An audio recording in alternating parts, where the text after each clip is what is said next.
Lagyan natin ng laman.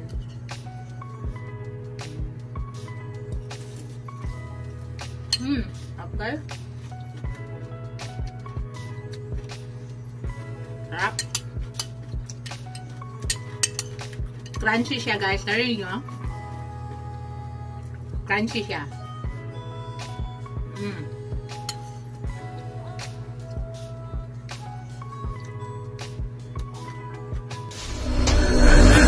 Hello guys! Welcome back to my channel, Baked Cuisine!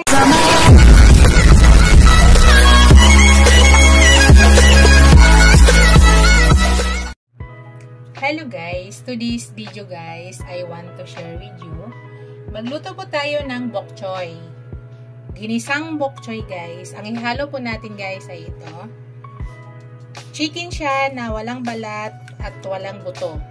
Ito po yung ihalo natin. At saka yung bok choy natin guys, lagyan natin ng bell pepper, bawang at saka sibuyas. So unang gawin ko guys, gayatin ko muna to at bago yung bok choy. Ito po yung bok choy natin guys, pakita ko sa inyo. Hinugasan ko na to, pero hugasan pa natin ulit yan. After slice, hugasan po ulit natin. Yan, start muna tayo guys. Hiwain ko muna yung aking sibuyas at saka bawang, bell pepper. Unahin muna natin yan.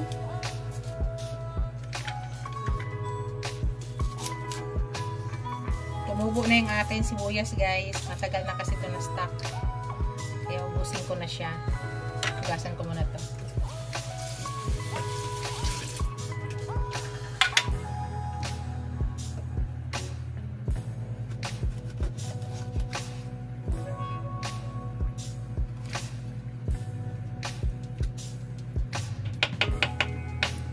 Ang pa-slice ko nito guys ay ganin lang.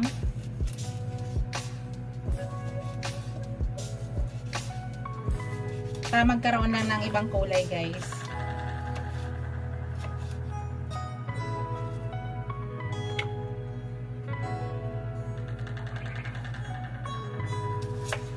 Sa sibuyas, ganyan lang guys. Kahit anong i-slice guys. It's up to you kung anong i-slice nyo.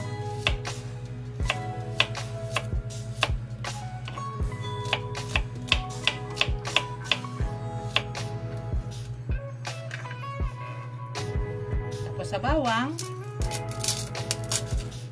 gawin lang natin. Para mabilis balatan.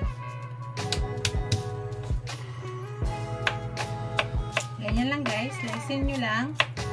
Sa akin hindi ko masyado ninodoro guys, tama lang.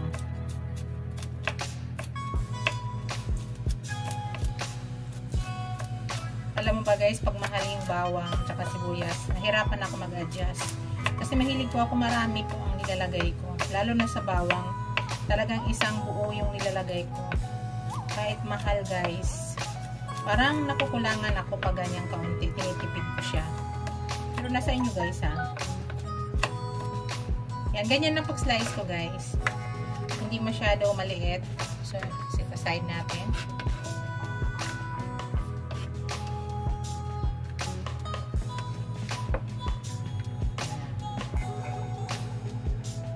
Linisan ko muna to guys. Tapos guys, ito na yung ating next. Yung ating chicken. Sa paggayat ng chicken guys, pahaba lang yung ginagawa ko.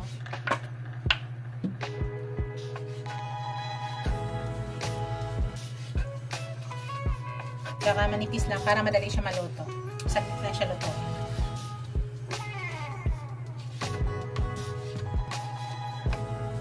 Linis na po yan guys ha. Linis na po ito ha. Nahugasan ko na yan.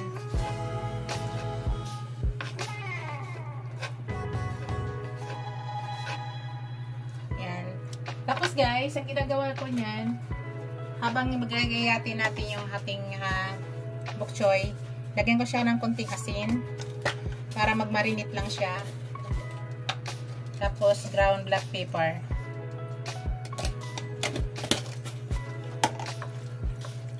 Konting asin sa ground black pepper. Habang waiting siya, dagdagan ko asin konti guys.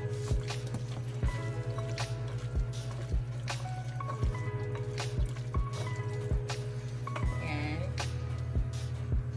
Kita ba? O, yan.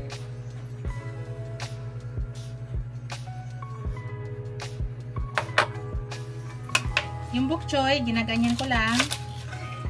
Tanggal ko lang. Tapos guys, yan, alisin natin yan kasi maliliit yan. Tapos ganyan lang siya guys.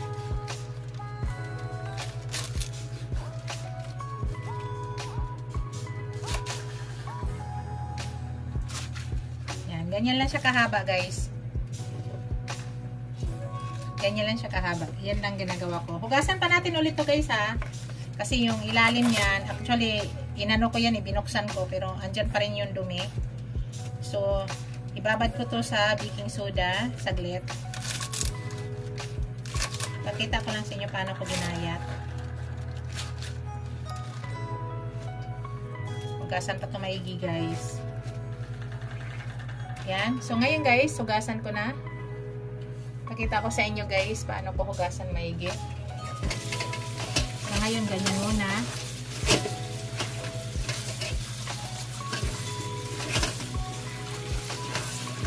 So lagyan natin baking soda. Ayan.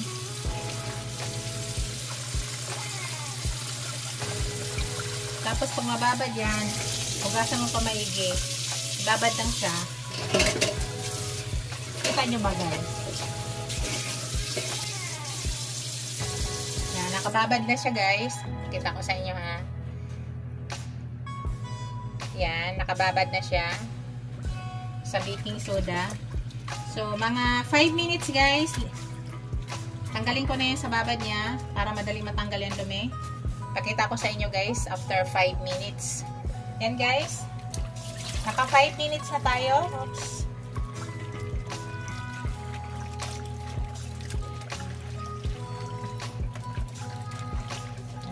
Lahat ng green leaves guys ha, dinaan ko talaga sa baking soda. Pero nilinis ko na yan maigi kanina. After slice, linisan ko siya ulit. Kasi para yung sa ilalim na ano, malinis maigi. Bago ko siya ibabad ng baking soda after slice. So yan. Ang gawin natin guys, linis pa ulit.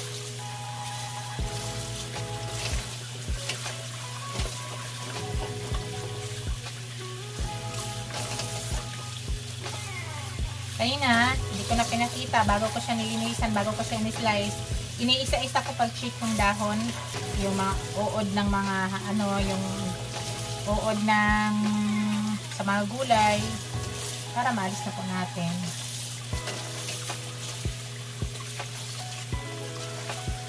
Yan. Okay na yan, guys.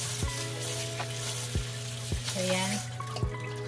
Patulogin ko lang maigi, tapos start na po tayo sa ating pagluto, guys. Hello guys, start na tayo. Yan, nagpainit na po ako ng pan. Lutuin na po natin ang ating ginisang bok choy. Maglagay na ako ng oil guys. Napakadali lang na recipe nito guys. Lagay na natin yung ating sibuyas.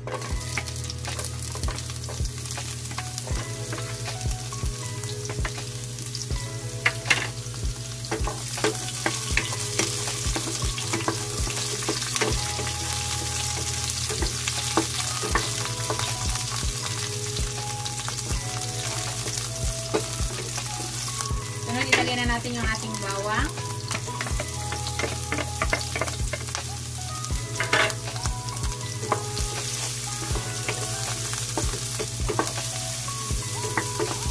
Gusto ko sa bawang guys at saka sibuyas, pinalalanta lang. Ayaw ko na sinusunog yan. Para masarap kainin.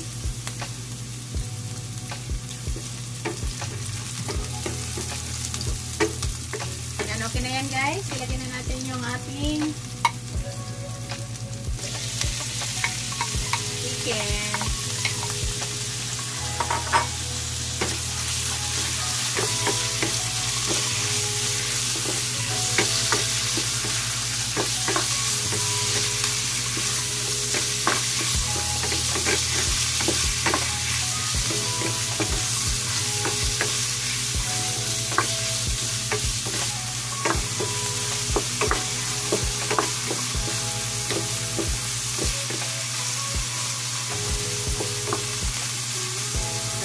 muna natin guys.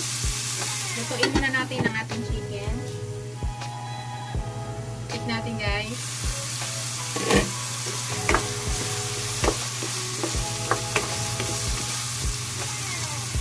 Ayan ulit natin. Check natin guys. Saglit lang ito maluto guys. Kasi walang balat, wala nang luto. Luto na siya guys. Ilagay na natin yung gulay natin guys. Very easy recipe yan.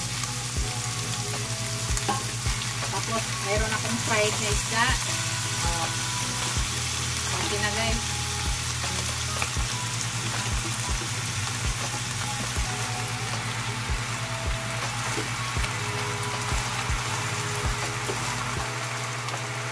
Takpan ko muna guys para ma-mix ko maigi. Tapos maya i-mix na natin. I-mix na natin guys. Pwede na ito i-mix.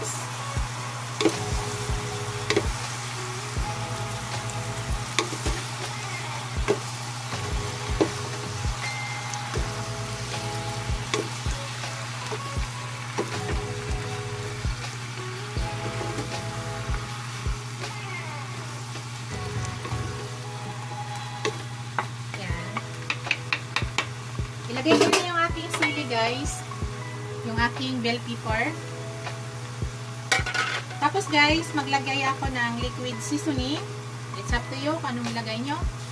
Sa akin, liquid seasoning ang ilagay ko. Tapos maglagay ako ng ground black pepper. Hindi muna ako maglagay ng asin guys ha. Kasi naglagay ako ng asin kanina sa meat. Kaya titikman ko siya muna bago ako maglagay.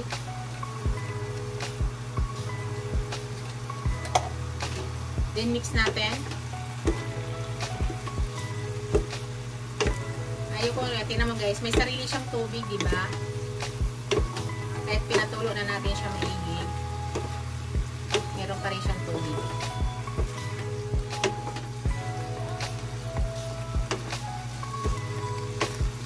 So, tikman ko siya guys. Kailangan ko lang ng konting apoy.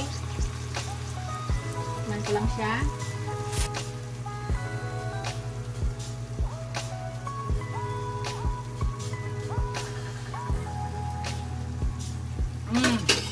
Okay na guys.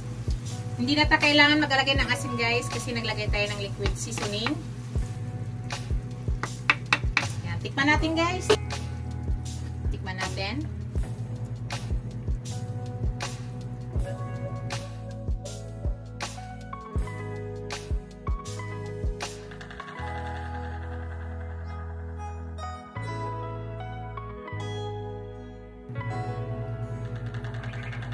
Guys, so tikman natin. Lagyan natin ang laman.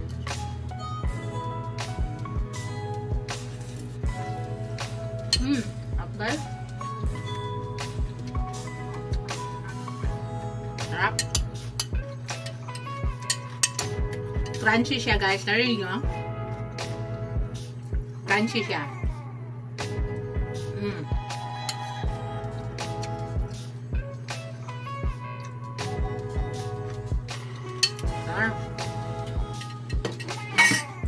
Yan ang gusto ko guys. Ito na yung aking finished product guys. Bago pala lahat, bago ako mag-end ng aking video, shout out sa aking mga channel members, aking mga subscribers, viewers, super chatters, silent viewers. Maraming salamat guys sa walang sawang suporta nyo sa aking channel. Maraming salamat guys. Ito na po yung aking finished product. Ito na yung aking ginisang bok choy. Yan. Ready to serve na po ito guys. Thank you for watching guys. Don't forget to like, comment, share, and subscribe to my channel. See you in my next video guys. God bless us all. Bye! Ingat po lahat guys. Bye!